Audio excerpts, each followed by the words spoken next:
that maybe we might rotate back to the upside, maybe back to the point of control up here on the right-hand side of my visible range volume profile. That seems kind of a natural location, and that's not far from our 200 moving average. But if for every reason we can't hold 67, then I would say that the 66 level does appear to be kind of a next logical level for this market to reach, right? So right now, I'm kind of interested. It's kind of an interesting level, to be honest. It does appear to be kind of we're in a kind of a demand area. Again, I'm not, as you mentioned, Coach, I'm not really interested in selling in the hole here. But Yeah. certainly, if we got something, maybe a little bit of a rally up to VWAP, maybe the high of this pivot area about on the maybe close to this 200 moving average, that might be a more logical place to kind of consider a short, right? Sell a little bit of strength. But right now, given the kind of range, kind of price action that we're seeing right now, I would say that maybe we're in a rotation. Maybe we're going to get be in another maybe bullish leg of this range is kind of what I'm looking at right now. Some stuff. Yeah, that pull up to VWAP looks pretty interesting. It kind of reminds me of the euro chart that we talked about yesterday. We can talk about the euro here as well, but you know, the trend for the market is to the downside. And, some people might look at this and say, well, if you're saying VWAP's a better sell, why don't you just buy it here? And I think the goal would try to be getting in the flow with the market, right? Could you make money to the upside in any market? Yeah, of course, right? Equities are selling off pretty aggressively right now. Could I make money buying it? I could, but the in the flow trade is finding that the market over the last 2 weeks has been in a downtrend. Is there an opportunity to get in there? And I think VWAP maybe a little bit above it gives us that opportunity here in silver trading $68.10 right now. Yeah. Let's take a look, Coach Ray. Speaking of the euro, we have been talking about the euro pretty much all week, and I think for good reason. Taking a look at the euro on the daily, we are still seeing strength in the dollar, which again, the euro, shout out to that correlation matrix that we share all the time here. The euro and the dollar are 100% negatively correlated over the last 180 days or so. So if you're looking at a dollar chart, the DXY chart, here it is, right? I just inverted the euro chart. The dollar is doing the exact opposite, right? So as the dollar rises, the euro is falling. And it's been a pretty nice trend trade. Again, we have on the daily this highest volume candle that started the week. We know why that was, of course. We have not seen price trade above it, but one of the things we talked about earlier in the week was initially when the week looked like this, right? This 50% area, if we don't find any volume to trade above this 50% area is a target. And now what I'm looking at is, okay, if 50% was a target initially, support then becomes resistance. Yesterday, it was a resistance. We talked about this yesterday as a potential, still a decent sell. The low of this candle is the target, I think, in this market right now. Now, is there potential to trade down to it? We'll see what happens there. Of course, there were some buyers here on whatever that knee-jerk reaction was to hold this market up. So I think the market wants to give them another test, right? And make sure they are still willing to defend this market at these prices. Again, if this is inverse the dollar, we are seeing the dollar pretty close to making highs of the year and the euro pretty close to making lows of the year here. So decent trade opportunity. It's been a great trade opportunity all week. I'm curious how many traders have traded. And if you look at the order book, look at this order book here. There is a decent amount of volume on this order book that you don't have to worry about slippage and things like that. Anything you're seeing on the daily in the euro, Coach Ray? Yeah, I mean, we've been kind of talking about this market for the past few days, and honestly, I mean, I've been quite impressed on how well it's gone according to plan, right? So this is the Yeah. fourth consecutive candle. We kind of called that maybe we would be interested in some sort of bearish opportunity in this market, and in this particular case, this particular product has listened to us and kind of booked candle after candle to the downside here, right?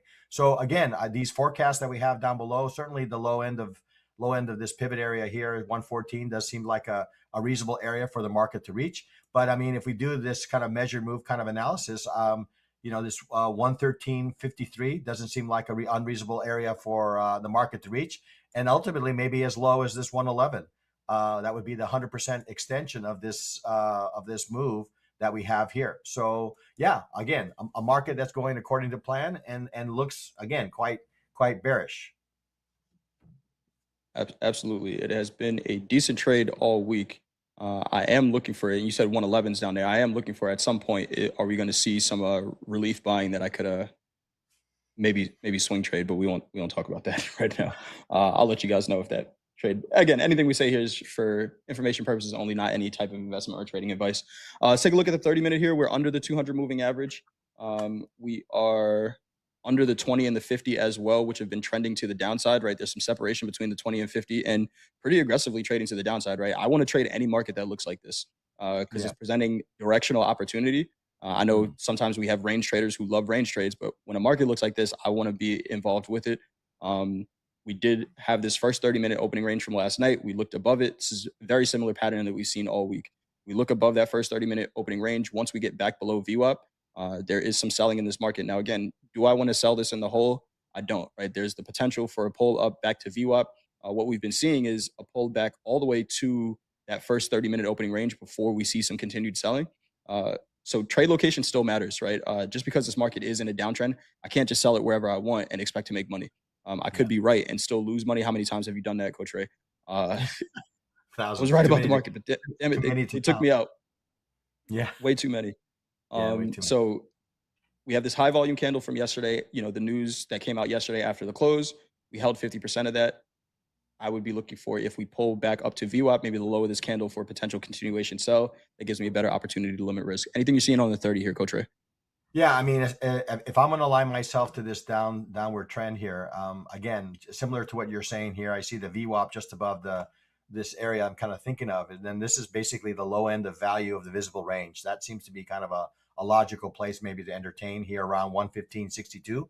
That seems kind of a location, and that kind of would be consistent with the pattern that we're currently seeing.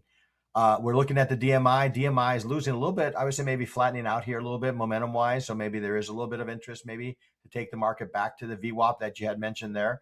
But again, it's still a market that's still in a bearish in a bearish structure, and I need to continue to look for opportunities in the bearish structure unless I'm willing to offer maybe work with some counter trend trades that would take me up to some of these levels that you mentioned and I just mentioned, right? So again, for me, I would say that this low end, what was resistant, what was supportive, is now going to become resistant.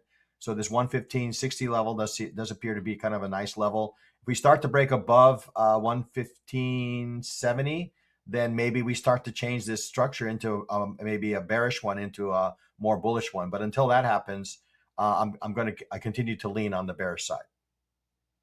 Some stuff. I think we are in alignment. We've seen this trade play out all week, Coach Ray. Yep. Maybe eventually we'll be wrong about it, but it has been a really nice trend all week.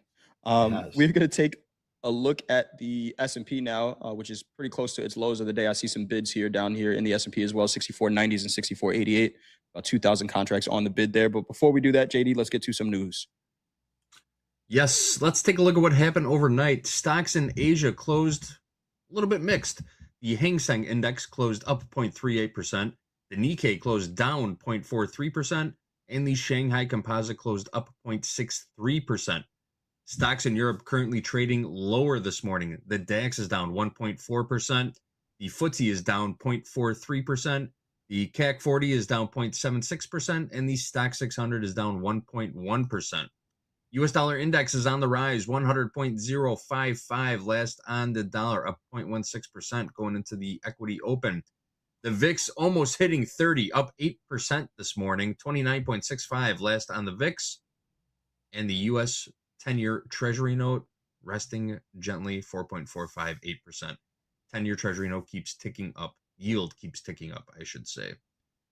All right, Jay, Ray, show us that S&P chart.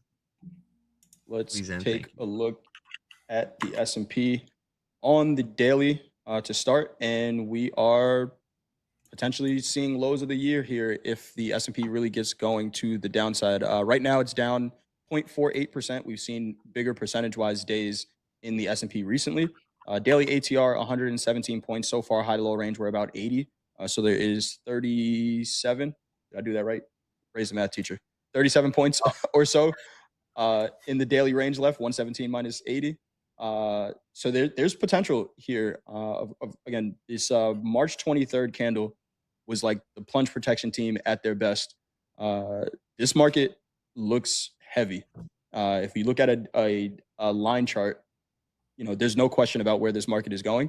And it's to the downside right now. Now, could that change? Of course, there's a headline that could come out that spikes the market. But I think I think what's concerning a little bit for buyers in this market, Coach Ray, is that anytime a headline comes out, it's a very short-lived Yeah. rally, and then Yeah. we find sellers again. So,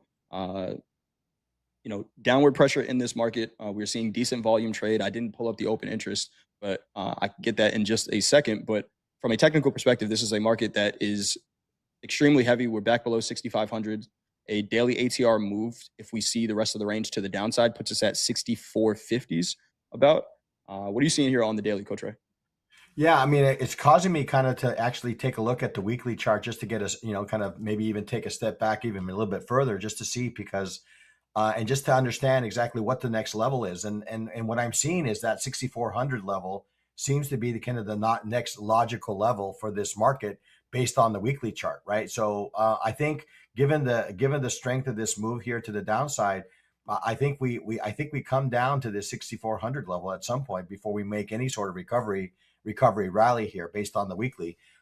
Coming back to the daily chart, as you mentioned, the market is very much in a bearish trend. We see that on the DMI here with a reading of 28 and our ADX reading in the 40s. So we're in a relatively strong downward trend in this market. We're not getting any indication of life, so to speak, on the bull side too much without Yeah. any sort of move that we made to the upside has been met with sellers each time, right?